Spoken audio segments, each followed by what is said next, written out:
Hello guys, welcome back to Unlimited Codes. ഇന്നത്തെ video +2 computer സയൻസിലെ first ചാപ്റ്ററായ structures and പോയിന്റേഴ്സിലെ പോയിന്റേഴ്സ് എന്നുള്ള ഭാഗമാണ്. Next section pointer and array. Array എന്താണെന്ന് നമുക്കറിയാം. അറേ യൂസ് ചെയ്യുന്നത് ഹോമോജീനസ് ഡേറ്റ ടൈപ്പിലുള്ള ഡേറ്റാസിനെ ഒരു കോമൺ നെയിമിൻ്റെ അണ്ടറിൽ സ്റ്റോർ ചെയ്യാൻ വേണ്ടിയിട്ടാണ്. അതായത് കണ്ടിന്യൂസ് മെമ്മറി ലൊക്കേഷനിൽ ഒന്നോ അതിൽ കൂടുതലോ സെയിം ഡേറ്റ ടൈപ്പിലുള്ള ഡേറ്റാസിനെ സ്റ്റോർ ചെയ്യാൻ പറ്റും. ഇവിടെ എക്സാമ്പിൾ ശ്രദ്ധിക്കാം. AR(10) എന്നുള്ള ഒരു അറേ നൽകിയിട്ടുണ്ട്. അതിൻ്റെ മെമ്മറി അലൊക്കേഷനും കാണിച്ചിട്ടുണ്ട്. അപ്പോൾ 10 എലമെൻറ്റ്സ് ആണ് ഇതിലുള്ളത്. എല്ലാം ഇൻറ്റിജർ ടൈപ്പാണ്. അപ്പോൾ അതിൻ്റെ അഡ്രസ്സ് സ്റ്റാർട്ട് ചെയ്യുന്നത് 1000 എന്നാണ്. ലൊക്കേഷൻ സ്റ്റാർട്ട് ചെയ്യുന്നത് 1000 ആണ്. നമുക്ക് കാണാം കണ്ടിന്യൂസ് മെമ്മറി ലൊക്കേഷനിലാണ് ഈ എലമെൻറ്റ്സ് ഒക്കെ സ്റ്റോർ ചെയ്തിരിക്കുന്നത്. ഓരോ എലമെൻറ്റിനും 4 ബൈറ്റ്സ് ആവശ്യമുള്ളത് കൊണ്ട് ആദ്യം 1000 എന്നുള്ള മെമ്മറി അഡ്രസ്സിൽ 34 സ്റ്റോർ ചെയ്തു. 1004 എന്നുള്ള അഡ്രസ്സിൽ 12 എന്നുള്ള എലമെൻറ്റ് സ്റ്റോർ ചെയ്തു. അങ്ങനെയാണ് ഇതിൽ ചെയ്തിരിക്കുന്നത്. നമുക്കറിയാം ഓരോ എലമെൻറ്റും എക്സ്ട്രാക്റ്റ് ചെയ്യണമെങ്കിൽ നമുക്ക് അതിൻ്റെ ഇൻഡെക്സ് വെച്ചിട്ടാണ് ചെയ്യാറ്. അറേയിൽ യൂഷ്വലി ചെയ്യുന്നത് പോലെ. അതായത് ഫസ്റ്റ് എലമെൻ്റാണ് നമുക്ക് വേണ്ടതെങ്കിൽ AR(0) എന്ന് നമ്മൾ യൂസ് ചെയ്ത് ആക്സസ് ചെയ്യാം. ഇനി അവസാനത്തെ എലമെൻറ്റ് ആക്സസ് ചെയ്യണമെങ്കിൽ നമ്മൾ ഇൻഡെക്സ് 9 അതായത് AR(9) എന്നാണ് നമ്മൾ കൊടുക്കേണ്ടത്. ഇതൊക്കെ ബേസിക്കായിട്ട് അറേയുടെ പഠിക്കുമ്പോൾ നമ്മൾ പഠിച്ചതാണ്. ഇനി നമ്മൾ ഒരു പോയിൻ്ററിലേക്ക് എങ്ങനെയാണ് ഈ അറേയുടെ ഫസ്റ്റ് ലൊക്കേഷന് സ്റ്റോർ ചെയ്യുന്നതെന്ന് നോക്കാം. ഇവിടെ ടെക്സ്റ്റിൽ നൽകിയിട്ടുണ്ട് PTR = AR(0). നമുക്കറിയാം ആംബർസെൻഡ് യൂസ് ചെയ്യുന്നത് അഡ്രസ് ഓഫ് ഓപ്പറേറ്ററാണ്. അഡ്രസ്സ് സ്റ്റോർ ചെയ്യാൻ വേണ്ടിയിട്ടാണ്. അപ്പോൾ പോയിൻ്റർ ഒരു ഇൻറ്റിജർ പോയിൻ്ററാണ് PTR. അപ്പോൾ അതിലേക്ക് നമ്മൾ അറേയുടെ ഫസ്റ്റ് എലമെൻറ്റിൻ്റെ അഡ്രസ്സ് സ്റ്റോർ ചെയ്യുന്നു. AR(0) എന്ന് പറയുന്നത് 34 ആണ്.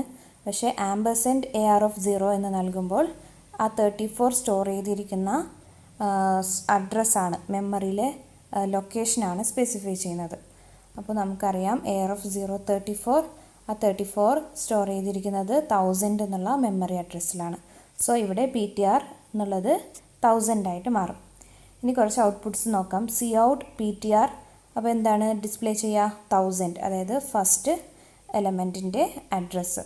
ഇനി Cout *PTR നൽകിയിട്ടുണ്ട്. ആസ്റ്ററിക് സിമ്പിൾ PTR. അപ്പോൾ അതിനർത്ഥം എന്താ? അതിൻ്റെ വാല്യൂ ആണ് എടുക്കേണ്ടത്. ഡിസ്പ്ലേസ് 34, അതായത് 1000 എന്നുള്ള അഡ്രസ്സിലുള്ള വാല്യൂ, അത് 34 ആണ്. ഇനി Cout PTR +1, അതായത് അഡ്രസ്സ് 1000 + 1 എന്നാണ് കൊടുക്കുന്നത്. നമുക്കറിയാം ഓരോ ഇൻറ്റിജറിനും 4 ബൈറ്റ് ആവശ്യമുണ്ട്. അതുകൊണ്ട് 1000 +4 ആയിട്ടാണ് അത് മാറുന്നത്. അതായത് നെക്സ്റ്റ് മെമ്മറി ലൊക്കേഷനായിട്ടാണ് മാറുന്നത്. അപ്പോൾ 1004. ഇനി Cout ആസ്റ്ററിക് സിമ്പിൾ ഉണ്ട്. എന്നിട്ട് ബ്രാക്കറ്റിനകത്ത് PTR +1. നമുക്കറിയാം PTR +1 എന്ന് പറയുന്നത് 1004 ആണ്. അപ്പോൾ 1004ൽ സ്റ്റോർ ചെയ്തിരിക്കുന്ന എലമെൻറ്റ് അത് എന്താണെന്ന് നോക്കാം. 12 ആണ്.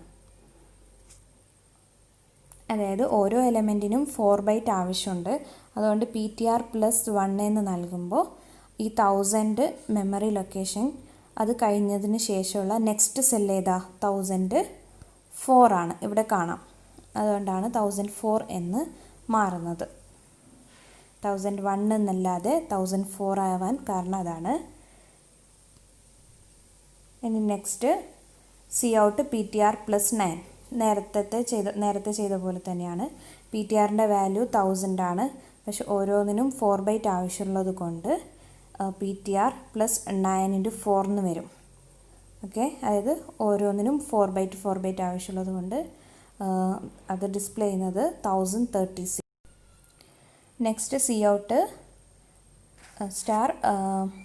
ബ്രാക്കറ്റിനകത്ത് PTR +9.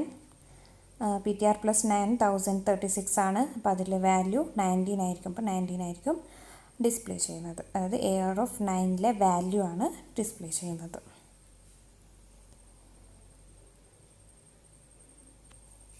താഴെ നോക്കാം. Cout AR.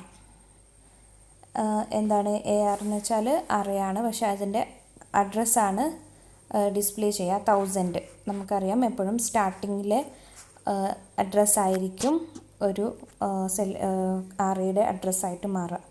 അതിവിടെ 1000 to 1036 ഇടയിലാണ് ഈ എലമെൻറ്റ്സ് ഒക്കെ സ്റ്റോർ ചെയ്തിരിക്കുന്നത്. പക്ഷേ സ്റ്റാർട്ടിങ് അഡ്രസ്സായിരിക്കും എപ്പോഴും അതിൻ്റെ അഡ്രസ്സായിട്ട് മാറുക. അപ്പോൾ 1000 ആണ് ഡിസ്പ്ലേ ചെയ്യുക. ഇനി PTR ഈക്വൽ ടു AR എന്ന് നൽകിയിട്ടുണ്ട്. അപ്പോൾ അത് സെയിം ആണ്. PTR equal to AR of 0 എന്ന് നൽകുന്നതിന് സെയിം ആണ് PTR ഈക്വൽ ടു AR എന്ന് എഴുതുന്നത്. ഇനി Cout സ്റ്റാർ AR എന്ന് നൽകിയിട്ടുണ്ട്. അപ്പോൾ അത് 34 ആയിരിക്കും ഡിസ്പ്ലേ ചെയ്യുക. Next Cout AR+1. അപ്പോൾ അത് നേരത്തെ ചെയ്ത പോലെ തന്നെ PTR+1 ചെയ്തില്ല. അപ്പോൾ അതുപോലെ തന്നെയാണ് ഡിസ്പ്ലേ ചെയ്യുന്നത് 1004. അങ്ങനെയാണ് പോയിൻ്റർ ആൻഡ് അറേയിൽ നടക്കുന്നത്. ഇനി ഡൈനാമിക് അറേ. നമ്മൾ നേരത്തെ പറഞ്ഞ പോലെ റൺ ടൈമിൽ മെമ്മറി അലോക്കേഷനാണ് ഡൈനാമിക് എന്ന് പറയുന്നത്. അപ്പോൾ ഡൈനാമിക് അറേ എന്ന് വെച്ചാൽ it's created during run time using dynamic memory allocation operator new. അതായത് റൺ ടൈമിൽ നമ്മൾ അറേ ക്രിയേറ്റ് ചെയ്യുന്നതിനെയാണ് ഡൈനാമിക് അറേ എന്ന് പറയുന്നത്. അത് ചെയ്യുന്നത് നമ്മൾ ഡൈനാമിക് മെമ്മറി അലോക്കേഷൻ ഓപ്പറേറ്ററായ ന്യൂ വെച്ചിട്ടാണ്. അപ്പോൾ അതിൻ്റെ സിൻടാക്സ് നൽകിയിട്ടുണ്ട്. Pointer equal to new space data type of size. Pointer and string. നമുക്കറിയാം സ്ട്രിങ് സ്റ്റോർ ചെയ്യാൻ വേണ്ടിയിട്ട് റെഫറൻസ് ചെയ്യാൻ വേണ്ടിയിട്ട് നമ്മൾ ക്യാരക്ടർ അറേ യൂസ് ചെയ്യാറുണ്ട്. അപ്പോൾ ആ ക്യാരക്ടർ അറേയുടെ അറേ നെയിം ഉണ്ടല്ലോ, അതിനെ നമ്മൾ സ്ട്രിങ് വേരിയബിളായിട്ടാണ് കൺസിഡർ ചെയ്യാറ്. ഇത് നമ്മൾ മുമ്പേ പഠിച്ചതാണ്. അപ്പോൾ അതുപോലെ നേരത്തെ കണ്ടു നമ്മൾ അറേ നെയിം സ്റ്റോർ ചെയ്യുന്നത് എന്താണ്, അറേയുടെ ബേസ് അഡ്രസ്സാണ്. നേരത്തെ കണ്ടില്ലേ Cout AR എന്ന് നൽകുമ്പോൾ നമുക്ക് ബേസ് അഡ്രസ്സാണ് കിട്ടിയത്. അപ്പോൾ നമുക്ക് ഈ കാര്യങ്ങളൊക്കെ അറിയാം. അതായത് സ്ട്രിങ് സ്റ്റോർ ചെയ്യാൻ വേണ്ടിയിട്ട് നമ്മൾ ക്യാരക്ടർ അറേ യൂസ് ചെയ്യാറുണ്ട്. പിന്നെ അറേ നമ്മൾ നെയിം എന്ന് പറഞ്ഞാൽ ബേസ് അഡ്രസ്സാണ് സ്റ്റോർ ചെയ്യുന്നുള്ളത്. അപ്പോൾ ഈ സെക്ഷനിൽ പറയുന്നത് ക്യാരക്ടർ പോയിൻ്റർ യൂസ് ചെയ്തിട്ട് നമുക്ക് സ്ട്രിങ്ങിനെ റെഫറൻസ് ചെയ്യാൻ പറ്റും എന്നാണ്.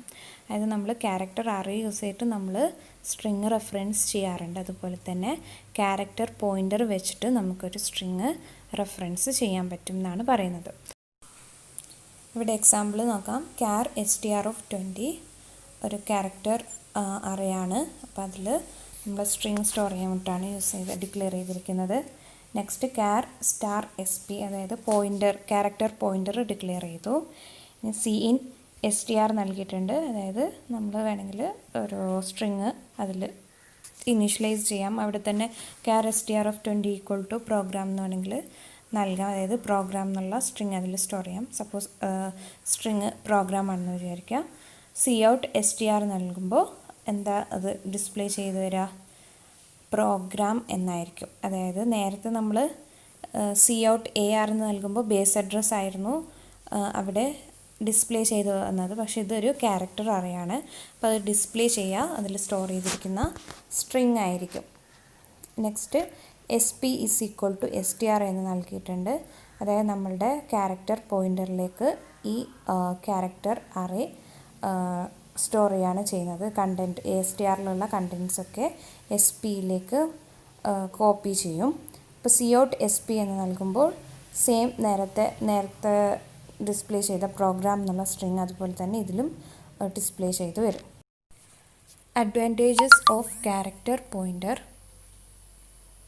നമ്മൾ സാധാ ക്യാരക്ടർ അറേ വെച്ചിട്ട് നമ്മൾ സ്ട്രിങ് റെഫറൻസ് ചെയ്യാറുണ്ട്. അപ്പോൾ ഈ ക്യാരക്ടർ പോയിൻ്റർ വെച്ചിട്ട് സ്ട്രിങ് റെഫറൻസ് ചെയ്യുന്നതുകൊണ്ടുള്ള ഗുണങ്ങൾ എന്താണെന്ന് നോക്കാം. First one, since there is no size specification a string of any number of character can be stored. അതായത് ക്യാരക്ടർ അറേ വെച്ചിട്ടാണെങ്കിൽ str of 10 ഈക്വൽ ടു അങ്ങനെയാണല്ലോ നമ്മൾ യൂസ് ചെയ്യുന്ന ഒരു അറേ സൈസ് നമ്മൾ നൽകാറുണ്ട്. പക്ഷേ ഇതിൽ ഒരു ക്യാരക്ടർ പോയിൻ്ററാണ് യൂസ് ചെയ്യുന്നതെങ്കിൽ അതിൻ്റെ സൈസ് സ്പെസിഫൈ ചെയ്യേണ്ട ആവശ്യമില്ല. അപ്പോൾ വേസ്റ്റേജ് ഉണ്ടാവില്ല സൈസിൻ്റെ. Okay, example char star str is equal to program നൽകിയിട്ടുണ്ട്. അപ്പോൾ അതിൽ എക്സ്ട്രാ നമ്മൾ സൈസ് കൊടുക്കേണ്ട ആവശ്യമില്ല. അതായത് സൈസ് സ്പെസിഫൈ ചെയ്യേണ്ട ആവശ്യമേ ഇവിടെ വരുന്നില്ല. Next assignment operator can be use to copy string. അത് സ്ട്രിങ് കോപ്പി ചെയ്യണമെന്നുണ്ടെങ്കിൽ strcpy അങ്ങനെയൊന്നും ആവശ്യമില്ല, ഡയറക്റ്റ് അസൈൻമെൻറ്റ് ഓപ്പറേറ്റർ യൂസ് ചെയ്താൽ മതി. Any character in the string can be referenced using the concept of pointer arithmetic. അത് സ്ട്രിങ്ങിൽ ഏതെങ്കിലും ക്യാരക്ടർ നമ്മൾ reference ചെയ്യുന്നുണ്ടെങ്കിൽ സിംപ്ലി നമുക്ക് പോയിൻ്റർ അരിത്തമെറ്റിക് യൂസ് ചെയ്താലും മതി. അപ്പോൾ ആക്സസും ഫാസ്റ്റർ ആയിരിക്കും. Array of strings can be managed with optimal use of memory space.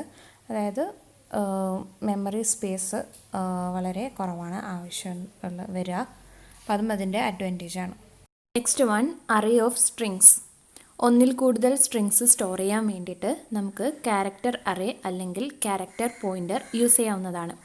അതായത് നമുക്കറിയാം ആഴ്ചയിൽ 7 ദിവസങ്ങളുണ്ട്. അപ്പോൾ 7 ദിവസങ്ങൾ സ്റ്റോർ ചെയ്യാൻ വേണ്ടിയിട്ട് നമുക്ക് ഈ ക്യാരക്ടർ അല്ലെങ്കിൽ ക്യാരക്ടർ പോയിൻ്റർ യൂസ് ചെയ്യാവുന്നതാണ്. അപ്പോൾ എങ്ങനെയാണ് ക്യാരക്ടർ പോയിൻ്റർ യൂസ് ചെയ്യുന്നതിനുള്ള സിൻടാക്സ് നൽകിയിട്ടുണ്ട്, എക്സാമ്പിൾ നൽകിയിട്ടുണ്ട്. Char space asterisk simple name of 7 semicolon. അതായത് ക്യാരക്ടർ പോയിൻ്ററാണ്, നെയിമാണ് അറേ നെയിം. അതിൽ 7 എലമെൻറ്റ്സ് ഉണ്ട്, അതുകൊണ്ടാണ് സൈസ് 7 കൊടുത്തിരിക്കുന്നത്. ഇതിൽ നമുക്ക് മനസ്സിലാക്കാൻ പറ്റുന്നത് it can contain maximum of 7 strings. 7 അതിൽ കുറവോ സ്ട്രിങ്സ് നമുക്കിതിൽ സ്റ്റോർ ചെയ്യാൻ പറ്റും.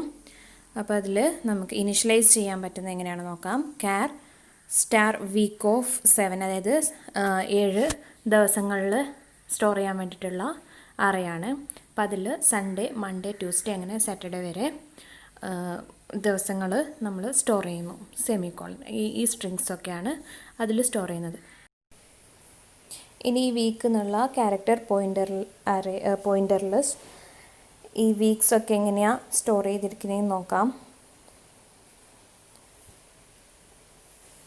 മെമ്മറി അലൊക്കേഷൻ ഫോർ സ്ട്രിങ്സ് എന്ന് പറഞ്ഞിട്ട് പിക്ചർ റെപ്രസെൻറ്റേഷൻ നൽകിയിട്ടുണ്ട്. അതിൽ വീക്ക് ഡേയ്സിൻ്റെ എങ്ങനെയാണ് സ്റ്റോർ ചെയ്തിരിക്കുന്നതെന്ന് കാണിച്ചിട്ടുണ്ട്. അതായത് സൺഡേ, മൺഡേ, ട്യൂസ്ഡേ അങ്ങനെ ഓരോ ദിവസവും മെമ്മറി സെല്ലിൽ സ്റ്റോർ ചെയ്തിട്ടുണ്ട്, അതിൻ്റെ ഓരോ ക്യാരക്ടർ വൈസിൽ.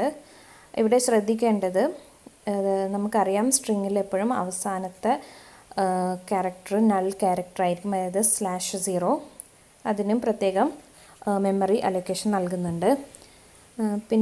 പിന്നെ നമുക്ക് കാണാൻ പറ്റുന്നത്, നമ്മൾ സ്പെസിഫിക് ആയിട്ട് ഓരോ സൈസ് നൽകേണ്ടതില്ല. അതായത് സൺഡേക്ക് ഇത്ര സൈസ്, വെനസ്ഡേക്ക് ഇത്ര സൈസ് അങ്ങനെ നൽകേണ്ട ആവശ്യമില്ല. അതിനായിട്ട് തന്നെ optimal use of memory locations ആണ്. അത് ഏറ്റവും മിനിമം നമ്പർ ഓഫ് സെൽസ് അതിന് അലോക്കേറ്റ് ചെയ്യുന്നുണ്ട്. അടുത്ത സെക്ഷനാണ് പോയിൻ്റർ ആൻഡ് സ്ട്രക്ചർ. സ്ട്രക്ചർ എന്താണെന്നുള്ളത് നമ്മൾ ഈ ചാപ്റ്ററിൻ്റെ ഫസ്റ്റ് സെക്ഷനിൽ കണ്ടു. അപ്പോൾ ആ വീഡിയോ കാണാത്തവരുണ്ടെങ്കിൽ അതിൻ്റെ ലിങ്ക് ഡിസ്ക്രിപ്ഷൻ ബോക്സിൽ നൽകിയിട്ടുണ്ട്, അത് കാണാം. അപ്പോൾ നമ്മൾ എങ്ങനെയാണ് ഒരു പോയിൻ്റർ വെച്ചിട്ട് നമ്മൾ സ്ട്രക്ചർ എലമെൻറ്റ്സ് ആക്സസ് ചെയ്യുന്നതെന്നൊക്കെ ഈ സെക്ഷനിൽ കാണാം. നമുക്കറിയാം ഒരു സെക്ഷൻ എങ്ങനെയാണ് ഡിഫൈൻ ചെയ്യേണ്ടത്. സ്ട്രക്റ്റ് എംപ്ലോയി, അതിനകത്ത് ഈ കോഡ്, ഈ നെയിം, സാലറി എന്നിങ്ങനെ എലമെൻറ്റ്സ് ഉണ്ട്. അപ്പോൾ നമ്മൾ മുമ്പേ കണ്ടതുകൊണ്ട് ഞാൻ പറയുന്നില്ല എന്താണെന്നുള്ളത്. ഇനി നമുക്ക് ഒരു പോയിൻ്റർ ഡിക്ലെയർ ചെയ്യാൻ പറ്റും. ഈ സ്ട്രക്ചറിൻ്റെ ഡാറ്റ ടൈപ്പിലുള്ള ഒരു പോയിൻ്റർ എംപ്ലോയി സ്പേസ് *EPTR. അപ്പോൾ ഈ സ്ട്രക്ചർ EPTR എന്ന് വെച്ചാൽ ഒരു പോയിൻ്ററാണ്. അത് എംപ്ലോയി എന്നുള്ള ഈ ഡാറ്റ ടൈപ്പിൻ്റെ അഡ്രസ്സ് സ്റ്റോർ ചെയ്യാൻ വേണ്ടിയിട്ടാണ് യൂസ് ചെയ്യുന്നത്. അപ്പോൾ അടുത്തൊരു സ്റ്റേറ്റ്മെൻറ്റ് കാണാം, EPTR = ന്യൂ എംപ്ലോയി. അപ്പോൾ ഇതിൽ EPTRൽ എന്ത് ചെയ്യും, 23 bytes of memory address store ചെയ്യും. അതായത് നമുക്കിവിടെ കാണാം ഈ കോഡ് എന്നുള്ളത് ഇൻറ്റിജറാണ്, അപ്പോൾ 4 byte. ഈ നെയിം ക്യാർ 15 സൈസ് നൽകിയിട്ടുണ്ട്. സാലറി ഫ്ലോട്ടാണ്, അതുകൊണ്ട് 4 byte. അപ്പോൾ ടോട്ടൽ 23 bytes മെമ്മറിയാണ് ഈ EPTRൽ ഉണ്ടാവുക. അതിൽ ഈ എംപ്ലോയി എന്നുള്ള സ്ട്രക്ചറിൻ്റെ അഡ്രസ്സ് സ്റ്റോർ ചെയ്യും. അപ്പോൾ ഇതിലെ പിക്ചർ നൽകിയിട്ടുണ്ട്, dynamic memory allocation for employee type data. അപ്പോൾ അതിൽ കാണാം EPTRനകത്ത് ഇങ്ങനെ ഈ കോഡ്, ഈ നെയിം, ഈ സാലറി എന്നിങ്ങനെ 3 എലമെൻറ്റ്സിന് വേണ്ടിയിട്ടുള്ള മെമ്മറി അലൊക്കേറ്റ് ചെയ്തിട്ടുണ്ട്. നെക്സ്റ്റ് എങ്ങനെയാണ് സ്ട്രക്ചർ എലമെൻറ്റ്സിനെ ആക്സസ് ചെയ്യുന്നുള്ളതാണ്. നമുക്കറിയാം നേരത്തെ നമ്മൾ structure variable dot element name അങ്ങനെയായിരുന്നു ആക്സസ് ചെയ്തിരുന്നത്. പക്ഷേ ഇവിടെ പോയിൻ്ററാണ്, അതുകൊണ്ട് സ്ട്രക്ചർ പോയിൻ്റർ പിന്നെ ആരോ സിമ്പിളാണ് നെക്സ്റ്റ് എലമെൻറ്റ് നെയിം. ആ ഒരു ഡോട്ട് ഓപ്പറേറ്റർ മാറ്റി ഇവിടെ ആരോ ഓപ്പറേറ്ററാണ് യൂസ് ചെയ്യുന്നത്. അതാണ് ഇവിടെ വ്യത്യാസം. ബാക്കിയൊക്കെ ഒരുപോലെയാണ്. ഇവിടെ കാണാം ഈ PTR ആരോ ഈ കോഡ് ഈക്വൽ ടു ഒരു നമ്പർ നൽകിയിട്ടുണ്ട്, അസൈൻ ചെയ്യണം. അപ്പോൾ അതുപോലെ നമുക്ക് ഓരോ എലമെൻറ്റ്സും നമുക്ക് ഈ സ്ട്രക്ചർ പോയിൻ്റർ വെച്ച് ആക്സസ് ചെയ്യാൻ പറ്റും.